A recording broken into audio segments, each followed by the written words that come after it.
बूमरे को खींचेंगे, अभी मोदी को भी खींचेंगे। अस्सलाम वालेकुम व रहमतुल्लाहि व बरकातुहू। मौजूद हाज़रीन इकराम, बुजुर्गान कौम और मिल्लत, मेरी इज़्ज़तदार माँ और बहनों, गयूर नौजवान साथियों, शहनशीन पर तशरीफ फरमा मोहतरम जनाब इम्तियाज जलील साहब, रुकने पार्लिमान औरंगाबाद, वो सदर महाराष्ट्र मजलिस इत्तेहादुल मुस्लिमीन, मोहतरम जनाब डॉक्टर गफ्फार कादरी साहब, वर्किंग प्रेसिडेंट मजलिस इत्तेहादुल मुस्लिमीन महाराष्ट्र, बिहार से तशरीफ लाए बिहार प्रदेश के मजलिस इत्तेहादुल मुस्लिमीन के सदर रुकने असेंबली साहब, जो बिहार के मजलिस इत्तेहादुल मुस्लिमीन के मोहतमद उमी है, मजलिस इत्तेहादुल मुस्लिमीन के औरंगाबाद के शहर जिले के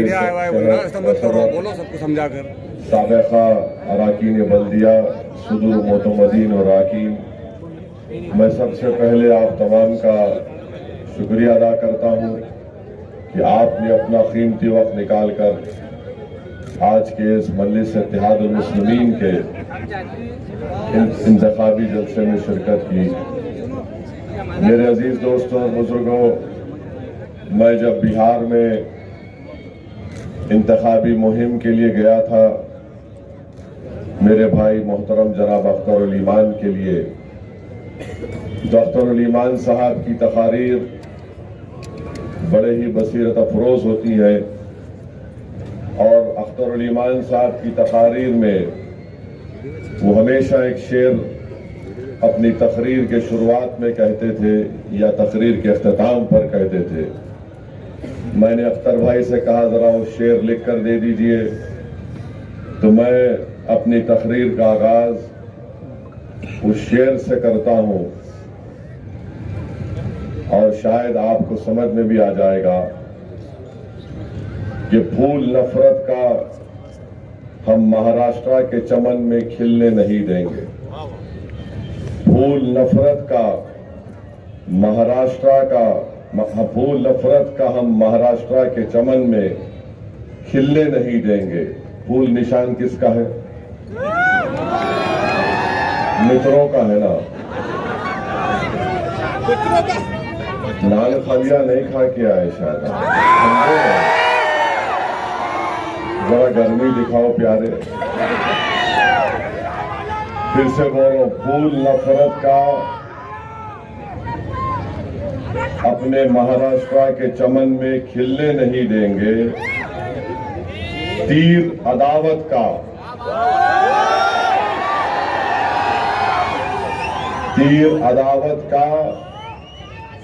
और मशाल की आग का अपनी बस्तियों में चलने नहीं देंगे। औरंगाबाद के नौजवानों ने खाई है ये कसम, औरंगाबाद की माँ और बहनों ने खाई है ये कसम, दलालों को नेता कभी हम बनने नहीं देंगे। फिर से बोलो, समझ गए? फूल का जिक्र हो गया, तीर का जिक्र हो गया, मशाल की आग का जिक्र हो गया, औरंगाबाद के गयूर नौजवानों का, इज्जतदार माँ और बहनों का जिक्र हो गया और दलालों का भी जिक्र हो गया। तो चारों का जिक्र हो गया। तो मेरे अजीज दोस्तों और बुजुर्गों, आपने अभी इम्तियाज जलील साहब से सुना कि महाराष्ट्र के में 48 लोकसभा की सीटें हैं और 48 में से 2 शिवसेना, 2 राष्ट्रवादी, एक चिचा की, एक भतीजे की और एक आदि कांग्रेस। इन 48 में से इन्होंने किसी भी मुस्लिम अक़लियत को टिकट नहीं दिया। अब रहा सवाल नरेंद्र मोदी का,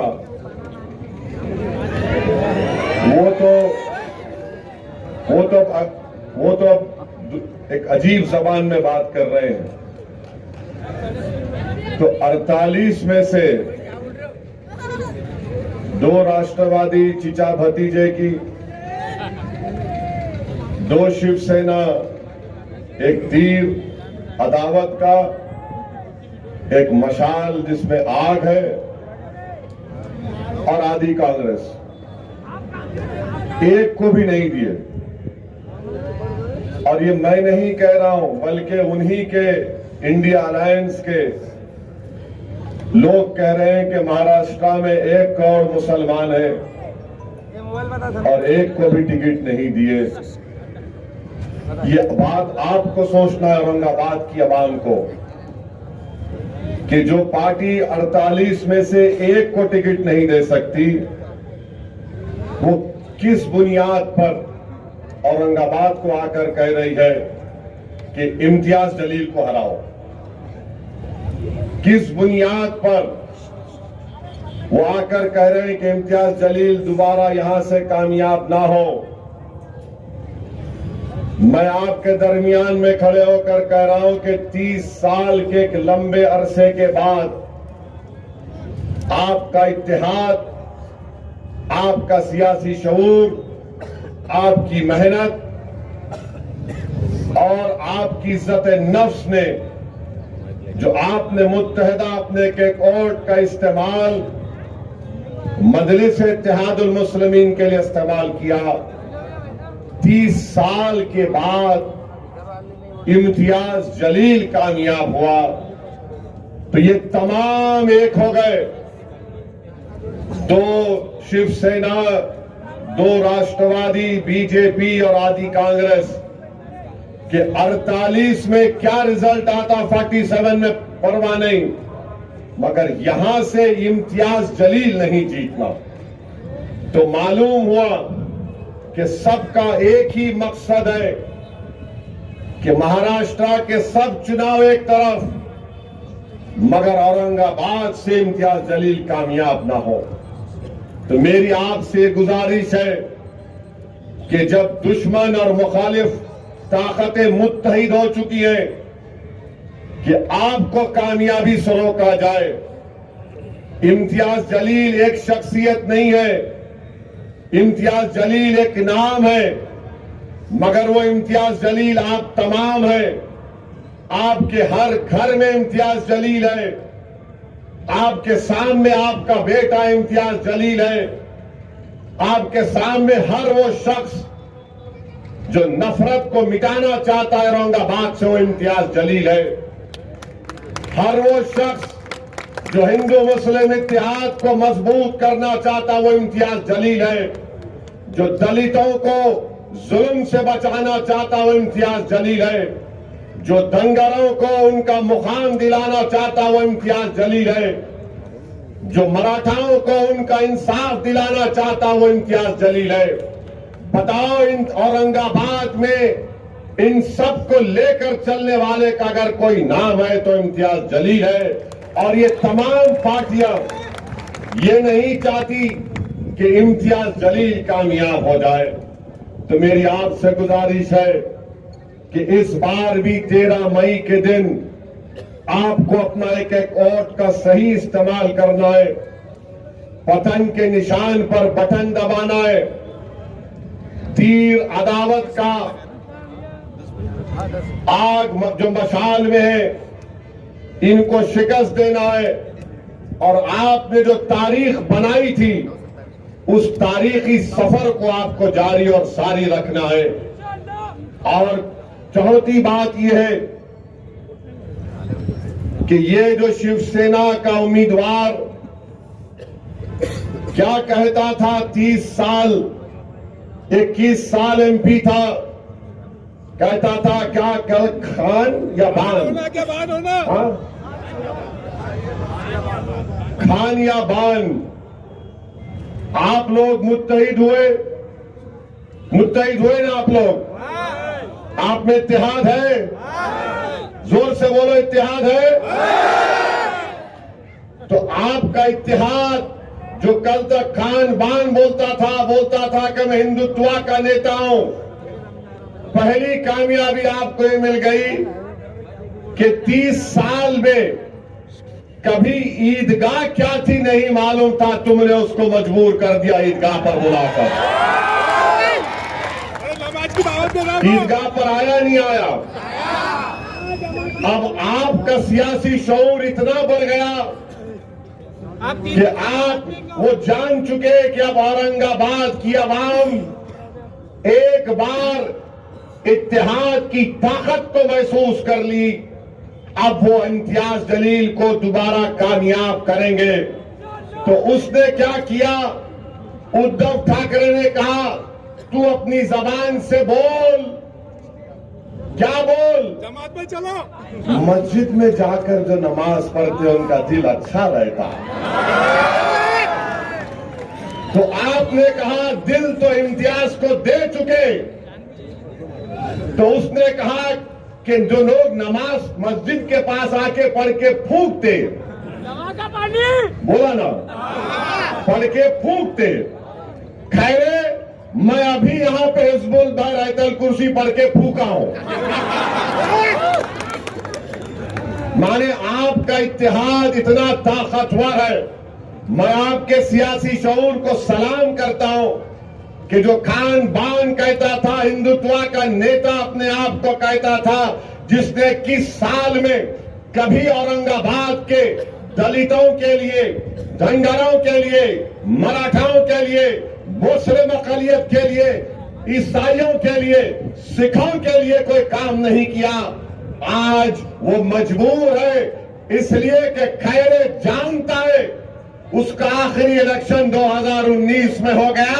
अब यहां से सिर्फ वापसी होने वाली है।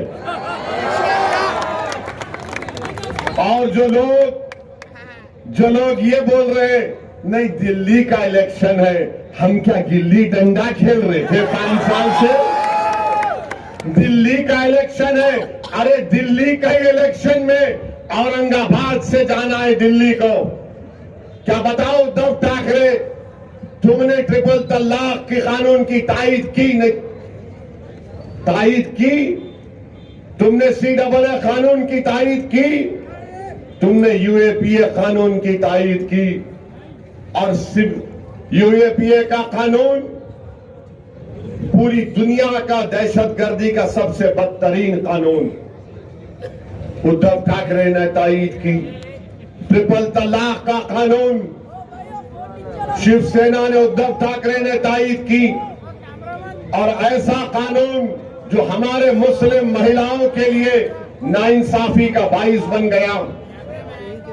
CAA का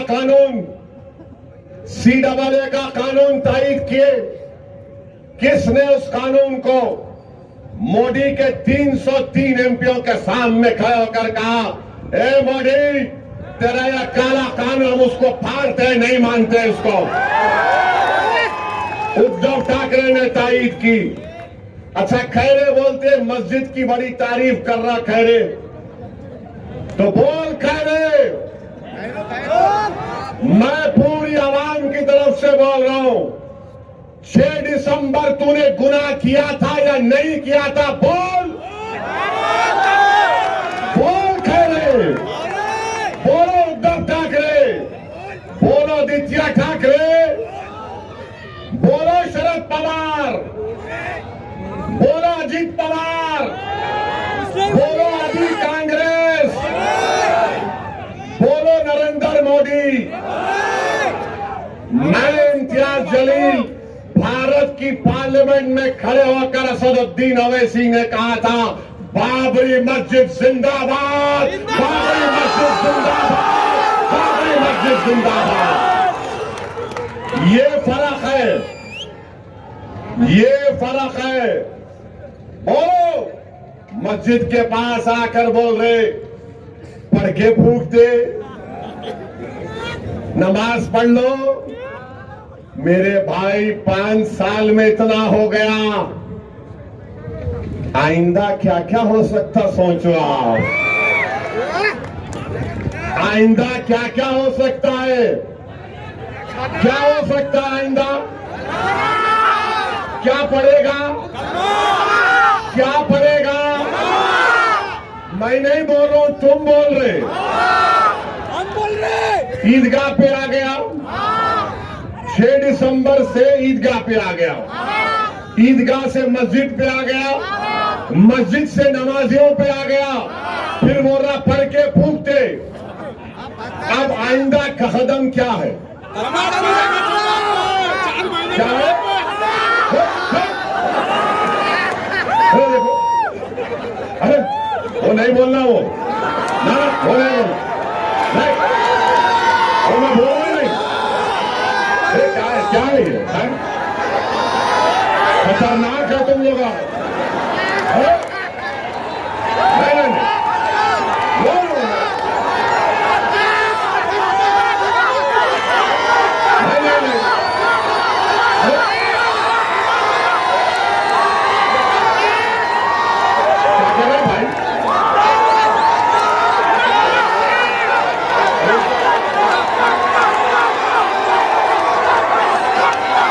नहीं, तुम लोग क्या करने वाले हैं?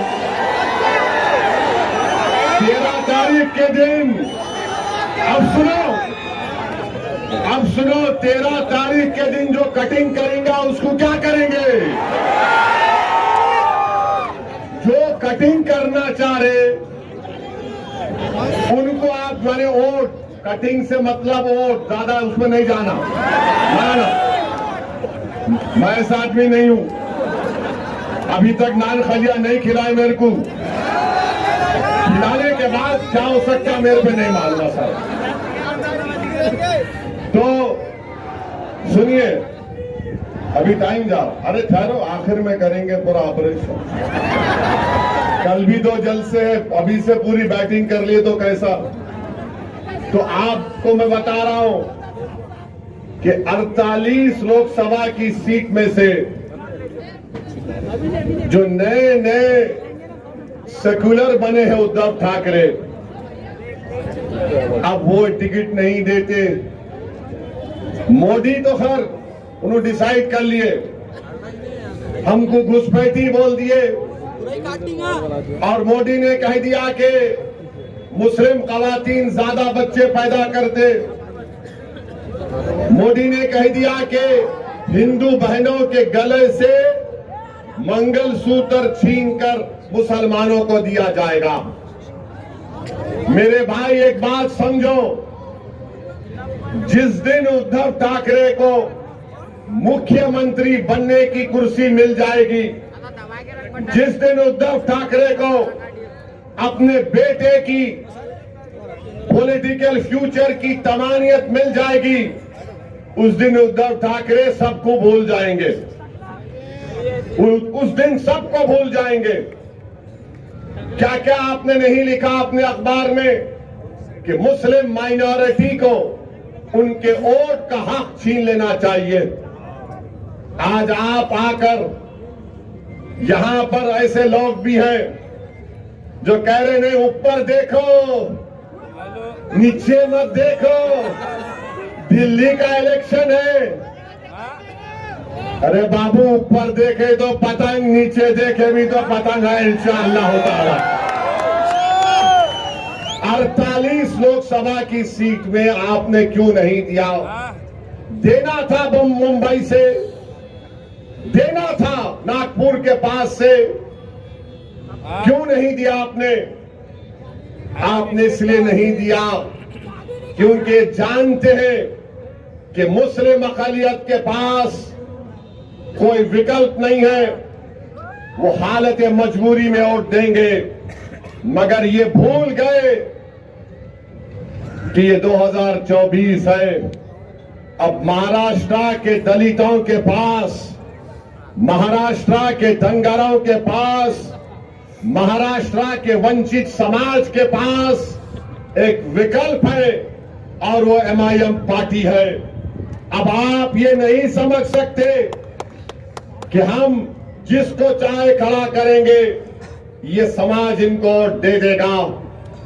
इससे आपको एक पैगाम मिलता है कि औरंगाबाद की सीट जो आपकी है, जो औरंगाबाद की आवाम की है, चाहे किसी समाज का हो, वो आपकी इज्जत को छीनना चाहते हैं। इम्तियाज जलील को हराने का मतलब यह है कि आपकी इज्जत को छीनना चाहते हैं, आपके इज्जत नफ्स को छीनना चाहते हैं, आपके इत्तेहाद को पारा पारा करना चाहते हैं। तो मेरे अजीज दोस्तों और बुजुर्गों, इन ताकतों को मौका मत दीजिए। अब वो दूसरा शिवसेना का कैंडिडेट है, क्या नाम उनका?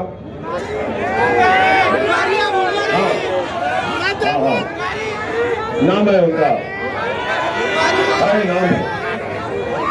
नाम है, बहुत नाम है उनका।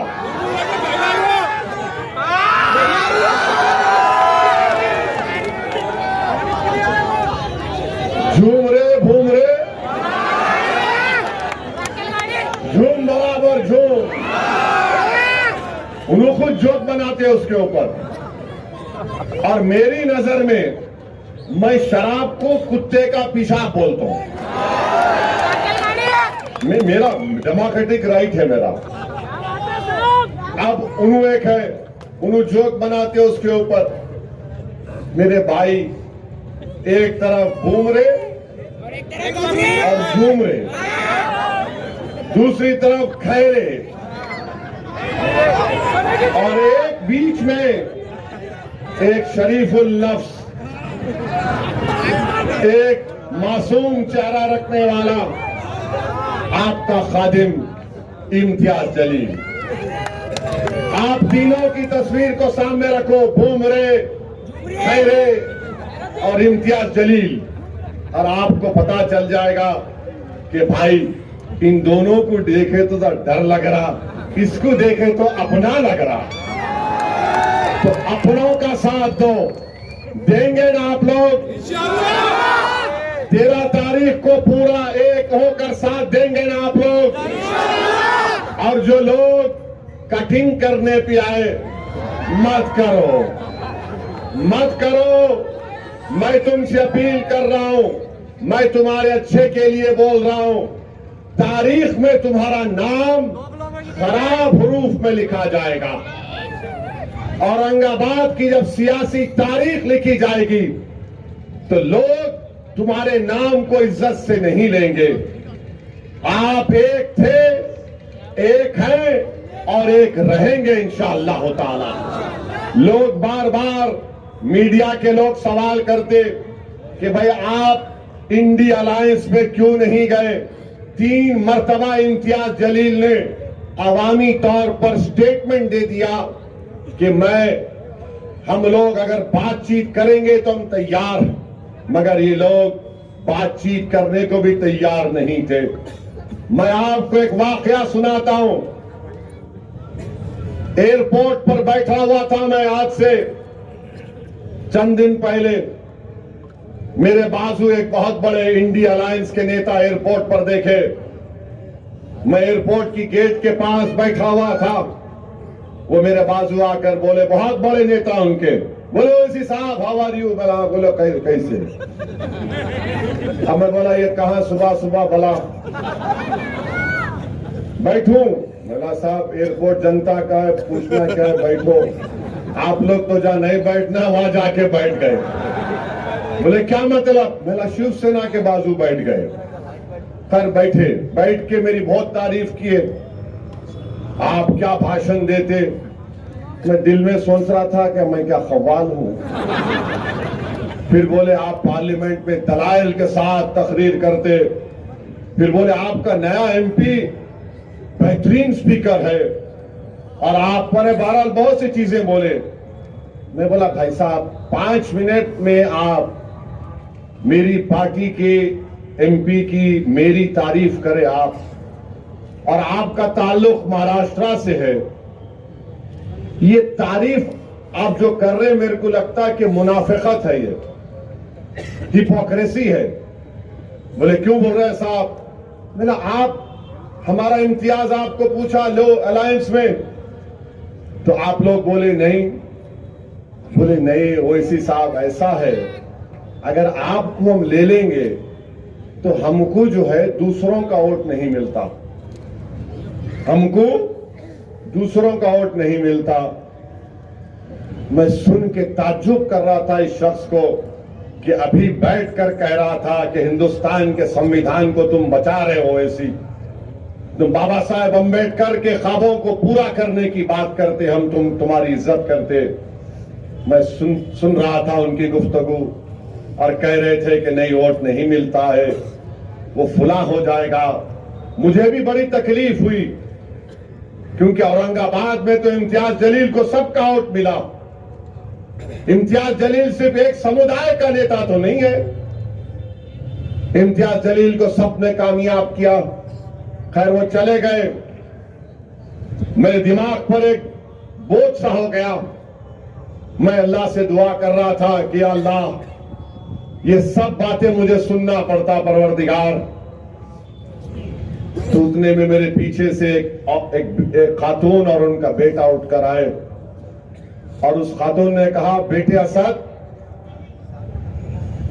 मैं एकदम आंख खोला और देखा, बोले बेटे असद मैं तुम्हारी इसकी बातें सुन रही थी और मुझे तकलीफ हुई इसकी बातें सुनने के बाद, मगर मेरे बेटे तुम सच्चाई पर हो और तुम यकीन जानो कि हम सब तुम्हारे साथ हैं। इनकी बातों को लेकर तुम तकलीफ मत उठाओ, तुम जहनी बोझ का शिकार मत हो जाओ। मैंने अपने बेटे से कहा कि अगर मैं मर भी जाऊंगी तो तुम असदुद्दीन ओवैसी का साथ नहीं छोड़ना। मेरे आंख में आंसू आ गए, मैंने कहा कि अगर आप गैर महरम नहीं रहती तो मैं आपके पैरों को छू लेता। तो उस औरत ने कहा इधर आओ बेटे, और मेरे सर पर हाथ रखा। मेरे आंख से भी 2 कतरे आंसू के निकल गए, उस खातून की आंख से बेशुमार आंसू निकलते गए और बार बार मुझसे कहा, मैं इसकी गुफ्तगू सुन रही थी, मेरा कलेजे में दर्द हो रहा था कि मेरे बेटे को बाजू बिठाकर तारीफ भी करके आज वो कह रहे हैं कि तुमको करीब आने नहीं देंगे। मेरे भाई, जब कभी भी मैं औरंगाबाद को आता हूं और दौरे करता हूं, जिनका मेरा उनका कोई रिश्ता नहीं है, जिनको मैं पहचानता भी नहीं, और जब घरों से हमारी मां और बहनें रो रो कर कहती है, ऐसा कहती है कि तुम कामयाब हो गए, जब नौजवान कहता है कि भाई कुछ भी हो जाओ हम तुम्हारा साथ नहीं छोड़ेंगे, ज़ईफ लोग बुला बुला कर बोलते कि असदुद्दीन हस्बुनल्लाह निअमल वकील का विर्द करते रहो, तो खुदा की कसम मैं तुम्हारे दरमियान में खड़े होकर कह रहा हूं, मुझे किसी की जरूरत नहीं है, अल्लाह और तुम लोग काफी हो, अल्लाह और तुम लोग काफी हो। ये क्या कर लूंगा इन लोगों के पास जाकर, शायद मुझे शोहरत मिल जाए या कोई मंत्री या पोस्ट मिल जाए, मुझे नहीं चाहिए। मेरे भाई, तुम्हारे दिलों में अल्लाह ने मोहब्बत पैदा की, तुम्हारे आंख में आंसू आ जाते जब मजलिस का जिक्र होता। यही सबसे बड़ी दौलत है, यही सबसे बड़ी दौलत है, यही सबसे बड़ी नेमत है अल्लाह की। मैं फिर से कह रहा हूं तुम्हारे दरमियान में, मैंने अपने घर में भी कहा कि अगर मुझे मौत आ जाए तो मुझे औरंगाबाद के किसी कब्रिस्तान में ले जाकर दफना देना। मुझे औरंगाबाद की जमीन से इतनी मोहब्बत है। मैं जज्बात में लाने को नहीं कह रहा हूं, नहीं मालूम इस जमीन में क्या चीज है कि बहुत यहां पर एक रूहानी सुकून मिलता है। अल्लाह तुम्हारे जज्बे को सलामत रखे, डरने और घबराने की जरूरत नहीं है, अल्लाह हमारे साथ है, अल्लाह हमको कामयाब और कामरान करेगा। अरे ये लाख आ जाए कोशिश कर ले, मुझे यकीन है कि मराठा लोग जो पार्लियामेंट में देख चुके इम्तियाज जलील को कि जिसने मराठाओं के आरक्षण की बात की, धनगर समाज के लोग ये जानते हैं कि इम्तियाज जलील ने बेलौस उनकी राय और इंसाफ की बात की। दलित समाज के लोग जानते हैं कि पीठ खंजर में इंडिया अलायंस ने घोपा, बुलाकर डाइस पर जलसा कराकर उनका हाथ छोड़ दिया, मगर हम में इत्तेहाद नहीं हुआ, मगर हमने दलित पॉलिटिकल एम्पावरमेंट के लिए, बाबा साहेब अंबेडकर के ख्वाबों को पूरा करने के लिए, और बाबा साहेब अंबेडकर का जो एहसान हम पर है, हमने वहां से अकोला में ताईद का ऐलान किया, हमने आनंदराव अंबेडकर साहब की सीट पर ताईद का ऐलान किया। कोई कुछ भी कह रहे, मगर हम हमेशा से ये बात कहते आ रहे हैं कि वंचित समाज को एक होना पड़ेगा, और वंचित समाज जब एक होगी तभी हकीकी मानों में इंसाफ मिलेगा। मोदी का भाषण तो तुमने सुना होगा, क्योंकि जब मैं बोलना शुरू करा तो हमारे दुश्मना शुरू हो गए, इन जज्बाती बात कर रहे, बहरे हैं पूरे, सुने नहीं आता सच्चाई इनको। उनकी सरकार को उन्होंने कहा था, सुनो, देश की संपत्ति पर पहला अधिकार मुसलमानों का है। इसका मतलब ये संपत्ति इकट्ठी करके किसको बांटेंगे? जिनके ज्यादा बच्चे हैं उनको बांटेंगे, घुसपैठियों को बांटेंगे। क्या आपकी मेहनत की कमाई का पैसा घुसपैठियों को दिया जाएगा? ये कांग्रेस का मैनिफेस्टो कह रहा है कि वो माताओं बहनों का सोने का हिसाब करेंगे, उसकी झड़पी करेंगे, जानकारी लेंगे और फिर उस संपत्ति को बांट देंगे, और उनको बांटेंगे जिनको मनमोहन सिंह जी की सरकार ने कहा था कि संपत्ति पर पहला अधिकार मुसलमानों का है। भाइयों बहनों, ये अर्बन नक्सल की सोच, मेरी माताओं बहनों, ये आपका मंगल सूत्र भी बचने नहीं देंगे, यहां तक जाएंगे मैं कहने आया। और पहले जब उनकी सरकार थी उन्होंने कहा था कि देश की संपत्ति, अब आप अंदाजा लगाइए, मुल्क का वजीर आजम है, 133 करोड़ जनता का वजीर आजम है। सुन तो लो, वो मालूम, सुनो, तुम डबल मीनिंग निकालते हर बात का, डरा दिए मेरे को शुरू में। अरे अडानी का नाम करे ये क्या है ये? तो सुनिए, एक मुल्क का वजीर आजम भारत की अल्पसंख्यक समाज को घुसपैठी कह रहा है। आप लोग घुसपैठी है? आप लोग घुसपैठी है? हमारी मां और बहनें, आप घुसपैठी है? अब जितने घुसपैठी नहीं, हाथा उठाओ, दीवार पे बैठने वाले भी उठाओ, दीवार नहीं गिरती, मैं हूं ना। वहां छत पे खड़े रहने वाले उठाओ, डाइस पे बैठने वाले उठाओ। आप लोग घुसपैठी है? हाथा नीचे। हमारी मां और बहनें ज्यादा बच्चे पैदा कर रहे, अरे उसके कितने भाई हैं? नहीं, झूठ है। तो ये टोटल फर्टिलिटी रेट गिरा है, मुस्लिम बहनों का, बेटियों का TFR गिरा है, मोदी झूठ बोल रहे। अब एक और सवाल पूछूंगा, हाथा उठाना। क्या आपको पसंद है कि किसी हिंदू बहन के गले से मंगलसूत्र उतार कर अपने जेब में रखना? आपको पसंद है? से बोलो, आपको पसंद है? ये मोदी का काम है, ये उसका काम है। और अब सुनो, आप जरा आज सुनो, हाथों हौले पे हाथों ठहरो। अब आपको मालूम होगा कि 5 साल में हमारी मां और बहनें बैठी हुई है, 5 साल में 19 से 24 के दरमियान में भारत की महिलाओं ने, ये पॉइंट जरा मीडिया नहीं कैरी करेगा, आप लोग इसको वायरल करेंगे ना, करना। ये पॉइंट मीडिया डरता जरा मोदी से, हम उनके बाप से नहीं डरने वाले। तो 5 साल में भारत की महिलाओं ने, रिजर्व बैंक ऑफ इंडिया का डेटा है कि 1 लाख करोड़ रुपए का सोना गिरवी रखाकर पैसे लिए। 1 लाख करोड़। अब बताइए मोदी, ये महिलाओं से मोहब्बत है आपकी? 1 लाख करोड़ अगर कोई महिला कोई खातून जेवर अगर गिरवी रखाती है तो उसके कलेजे पर दिल पर पत्थर रखकर रखाती है, क्योंकि एक तो या तो उसकी मां की या खानदान की एक निशानी होती, दूसरा वो सोना रखते अपनी औलाद की बेटी की शादी के लिए, और जब गिरवी रखाते तो किसी का एक्सीडेंट हो गया, शादी कराना है या बच्चे को बाहर भिजाना है या कहीं फीस देना है, नरेंद्र मोदी 1 लाख करोड़ का सोना गिरवी रखा है महिलाओं ने। मेरे अजीज दोस्तों और बुजुर्गों, मगर मोदी कहते हमको जिहादी। आप लोग जिहादी हैं? जिहादी हैं आप लोग? मेरे को तो दिन रात बोलते रहते, मगर आवाम को गाली दे रहा एक देश का वजीर आजम है।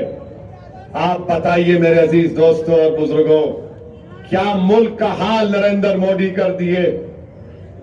आप बताइए, कल अगर CAA NPR NRC होगा तो क्या उद्धव ठाकरे आकर ठहरेंगे औरंगाबाद में? अगर CAA NPR NRC होगा तो उसके माने क्या है कि अगर डॉक्टर गफ्फार कादरी, हमारे इम्तियाज जलील और हमारा ये दलित नेता बाउडो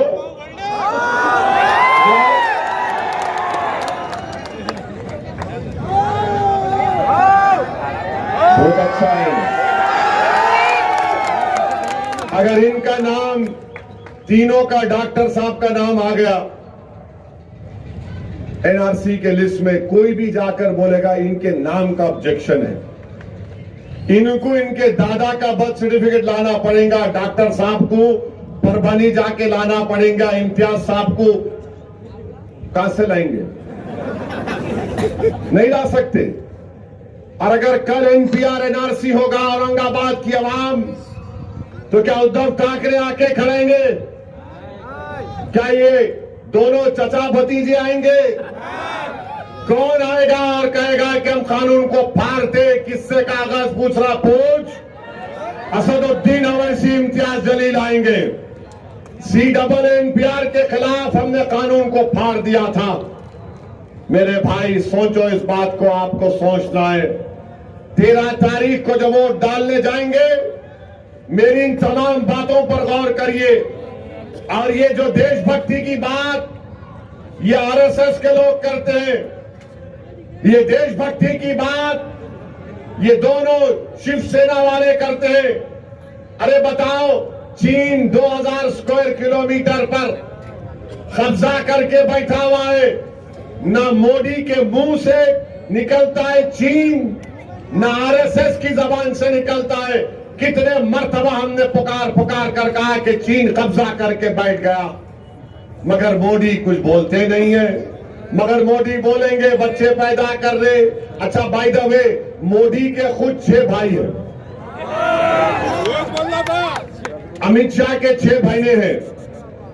गोलवालकर के, इधर देखो, यहाँ है, कुछ भी नहीं है इधर। गोलवालकर के 11 पैदा किए उनके डैडी, मगर इल्जाम हम पे लगा रहे। तो मेरे भाई, एक शेर आपके सामने रखकर, बल्कि 2-3 शेर है।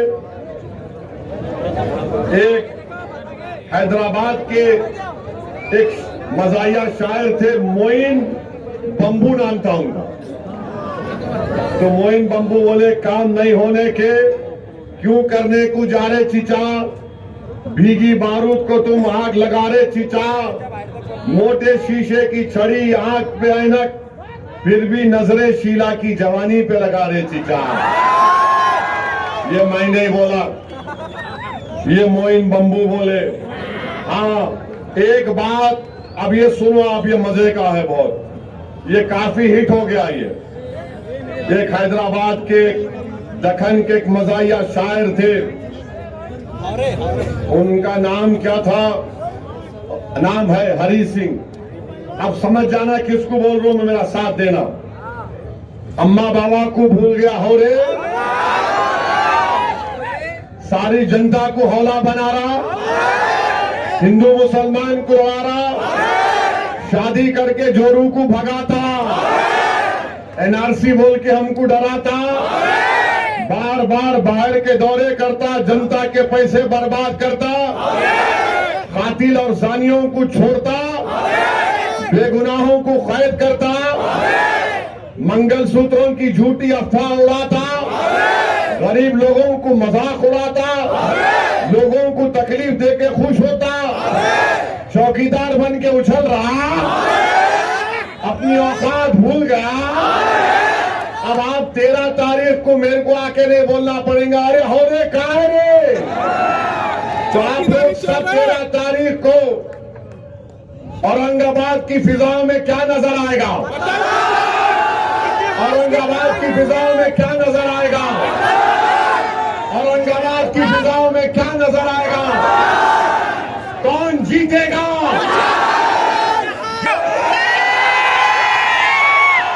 मैं इधर से खैरे को खींचे, उधर से बुमरे को खींचे, अभी मोदी को भी खींचेंगे। बैरिस्टर असदुद्दीन ओवैसी साहब और स्टेज पर मौजूद तमाम मजलिस इत्तेहादुल मुस्लिमीन के जिम्मेदारान, यहाँ देखकर मैं एक बात कहना चाहता हूँ, कैसे डसेगा कौन, सब जानता हूँ मैं। कैसे डसेगा कौन, सब जानता हूँ मैं, कहाँ किसी का खौफ मानता हूँ मैं। जंगल के हो या हो आस्तीन के, सांपों की सारी नस्लों को पहचानता हूँ मैं।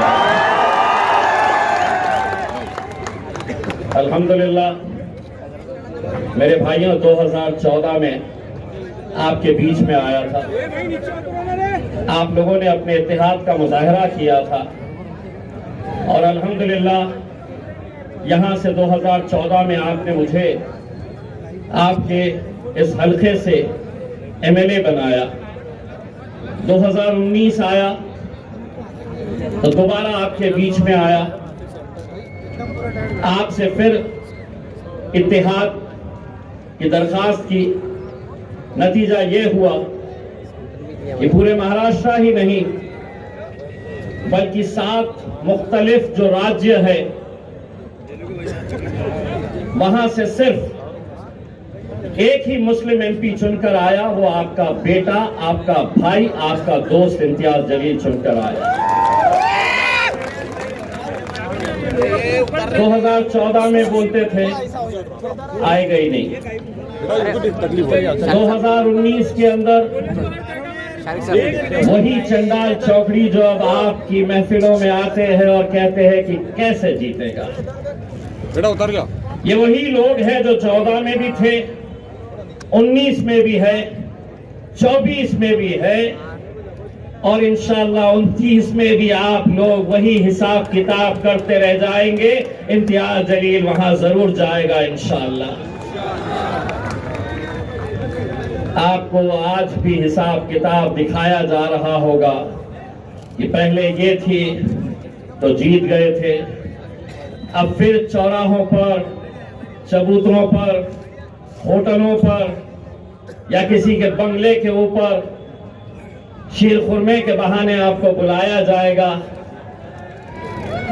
और आपको हिसाब किताब दिखाया जाएगा कि कैसे जीतेगा।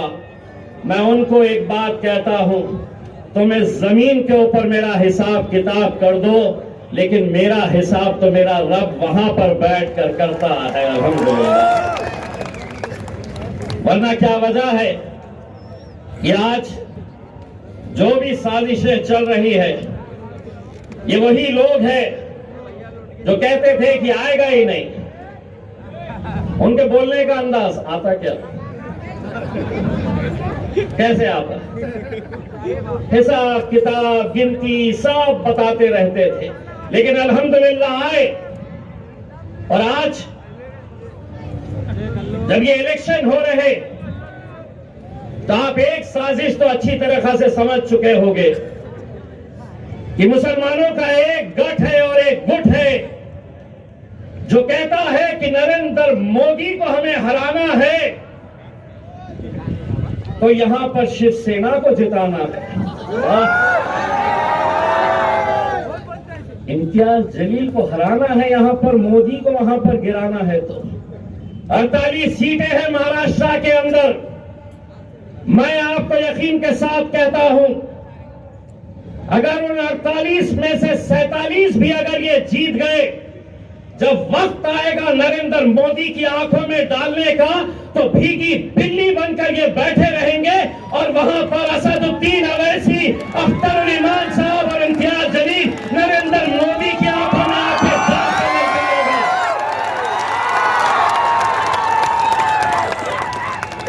बड़े मोदी को जिताना है तो इम्तियाज जलील यहां नहीं चलता।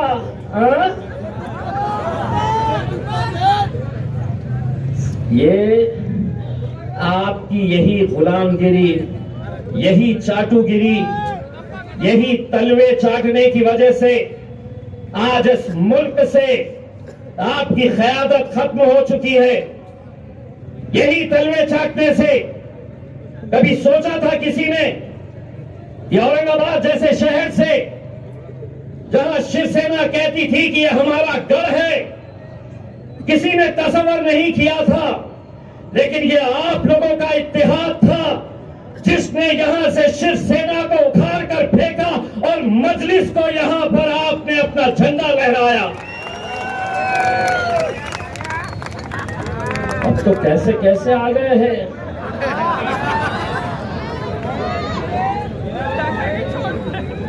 ऐसी कैसी झोलियां फैला रहे हैं।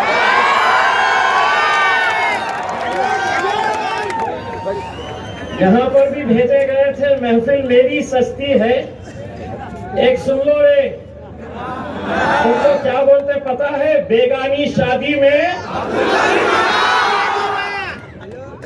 जब मेरी महफिल सस्ती है आ जाते, बोले चलो दूल्हे बन जाएंगे का। हर वक्त आप देख लीजिएगा, जब महफिल सजी कि ले लेते हैं 200-300 रुपये, चलिए आ जाइएगा। तुम झोली यहीं तक फैलाते रहो। कव्वाली सुने हो? भरत झोली या मोहम्मद, लौट कर मैं न जाऊंगा खाली। अरे मांगना है तो उससे मांगो रे, किसके सामने तलवे चाट रहे हो? उससे मांगो। और मैं आज भी ये कहता हूं, लोग मुझसे पूछते हैं, ये लोग बार बार पूछते हैं मेरे से, जीतते क्या, कैसा आते?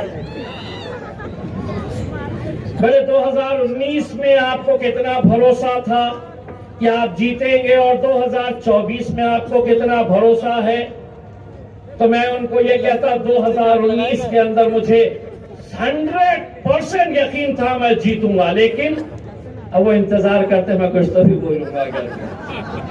2024 में 200% यकीन है कि 4 जून को हम हिंदुस्तान का सबसे बड़ा जश्न यहां पर मनाएंगे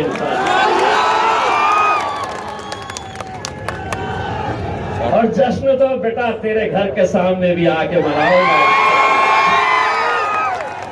यही प्यादे हैं, किसके वजह से चल रहे हैं? गाड़ी में पेट्रोल कौन डाल रहा है? सब जानते हैं बेटो, हम सब हिसाब निकाला जाएगा। हर इलेक्शन में ऐसे आते, कोई ना कोई तो आता है गिराते हुए मेरे को। उन्हें क्या मालूम, ये शहर में अल्हम्दुलिल्लाह ऐसी फिजा तैयार हो गई। एक रात पहले तक कुछ अलग सोचता है, सुबह जैसे ही फजर पढ़ के बाहर निकल, नक्को रे बाबा पतंग कोई मारो, अपनी पतंग है, अपनी पतंग को उड़ाओ। अल्हम्दुलिल्लाह मेरे भाइयों, आज क्या वजह है कि 10 ऐसे राज्य है जहां से एक भी मुसलमान को टिकट नहीं दिया गया, और ये आपके बीच आ रहे हैं और कहते हैं कि एकलौता एक उसको यहां पर गिराना है। अगर मैं गूंगा, मुक्का और बहरा रहता तो कोई दखल नहीं लेता, बोलता चलने दो। लेकिन उन्हें एक बात पता चली है कि पिछले 20 सालों से पार्लियामेंट के अंदर अकेला मेरे भाई बैरिस्टर असदुद्दीन अवैसी साहब अकेले मुकाबला करते थे। अब तकलीफ ये है कि ये आया है तो ये भी बहुत बोलता है भैया, और बोलता ही नहीं है। असद भाई जब बोलते हैं और वहां से भाजपा का, यहां से कांग्रेस का, वहां से राष्ट्रवादी का, यहां से शिवसेना का, जब असद साहब को टोकते हैं तो इम्तियाज जलील पीछे जाकर बैठता है और उनको क्या कहता है, चल बैठ रे बैठ। सारी तकलीफ इसी बात की कि कैसे इकलौता एक हजम नहीं हो रहा तुमको। क्या वजह है, क्या वजह है तुम्हारी? उससे तो अच्छे हमारे कहां है वो साहिब खान साहब, खड़े का पता उड़ाओ।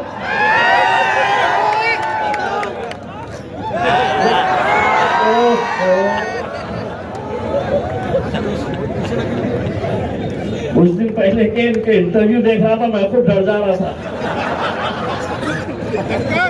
जो खड़े रह रहा था बोल रहा मेरे से मुकाबला है ही नहीं। मैं बोला यार मैं खड़े का ही को रह रहा हूँ, मेरे से मुकाबला किसी के साथ नहीं है।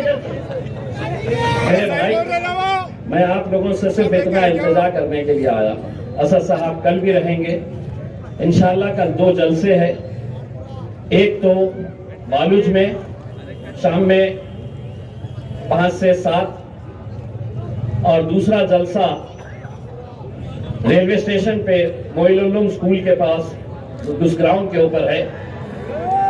तो आप सभी से इल्तिजा है कि उस ग्राउंड के ऊपर आप दोनों जलसों में शरीक रहिएगा। आज चूंकि इतने ज्यादा हमारे पास मेहमान थे, बहुत सारे मुखरिज थे, और मुझे मौका देना है मेरे कायद बैरिस्टर असदुद्दीन अवैसी साहब को, तो आज जहां पर छोड़कर जा रहा हूं इंशाअल्लाह कल वहां से कंटिन्यू करूंगा। आज सिर्फ आधा ही हिसाब निकाला हूं, कल पूरी बजा के जाऊंगा तुम्हारी इंशाअल्लाह। मोहतरम कायद बैरिस्टर असदुद्दीन अवैसी साहब, इम्तियाज जलील साहब, तमाम जिम्मेदारान, नौजवान साथियों, बुजुर्गों, प्रेस के भाइयों, अस्सलाम वालेकुम, नमस्कार, जय हिंद। आज का दिव्य मराठी का फ्रंट पेज आपने देखा होगा। उसमें यह खबर थी कि बाबा साहब नाना जाधव नाम के एक गरीब शख्स ने आत्महत्या कर ली। उसको अपमान होने की वजह से, उसकी बेइज्जती होने की वजह से। अजीजा ने गिरामी, 75 से ज्यादा साल की डेमोक्रेसी होने के बावजूद हमारा दलित नौजवान अपनी गैरत, अपनी इज्जत ना होने की वजह से अपनी जान गंवा देता। आपने ये भी देखा कि अफवान अंसारी को मॉब लिंचिंग में मार दिया गया, उस्मान अंसारी को मार दिया गया, हाथरस में नंगा खेल खेला गया। दरअसल ये संविधान की जो मकासद है, जिसके लिए आजादी हासिल की गई, जिसके लिए जमहूरियत कायम की गई, उसके फ्रूट से, उसके फायदों से आज भी मुसलमान, दलित, आदिवासी पिछड़े भी है। मजलिस इत्तेहादुल मुस्लिमीन, अल्लाह हमारे मजलिस के तासीस करने वाले अब्दुल वाहिद अवैसी, सागार मिल्लत सलाहुद्दीन अवैसी, इनकी खबरों को भर दे। ये क़ियादत जो आपके सामने बैठी है, वो जो अकबरुद्दीन अवैसी हैदराबाद में बैठे हैं, इसी मकसद से कि न सिर्फ मुसलमानों को उनके जमहूरी हक दिलाएंगे, उनके लिए आवाज उठाएंगे, उनके लिए जद्दोजहद करेंगे, ताकि भारत का हर नागरिक, खास तौर पर मुसलमान, पिछड़ा हुई जात, दलित जात, कुव्वत के साथ सर उठाकर जिएंगे। मैं आपसे पार्लियामानी इंतखाबात के सिलसिले से मुखातिब हूं।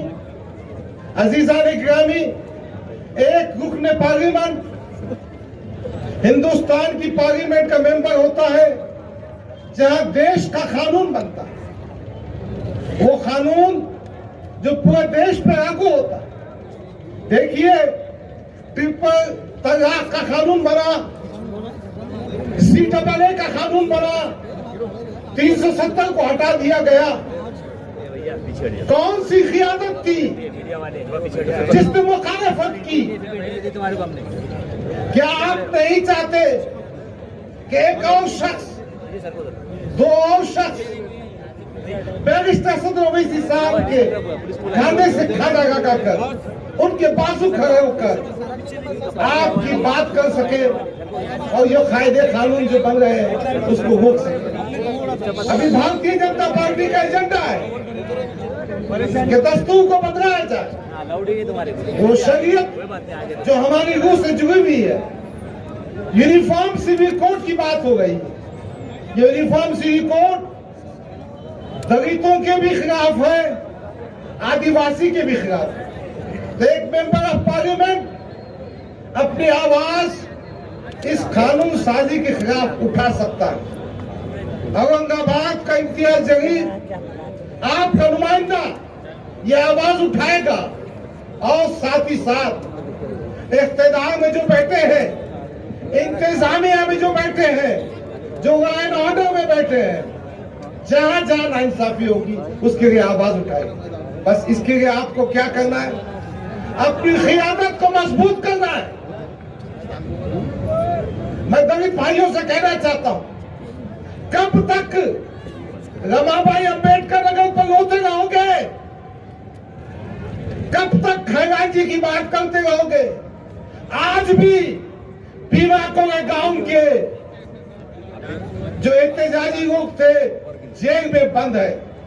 ये हुकूमत जो मनोसंगति चाहती है, ये हुकूमत उस मनोसंगति को चाहती है जिसको डॉक्टर बाबा साहब अम्बेडकर ने 1926 में अपने हाथों से चलाया।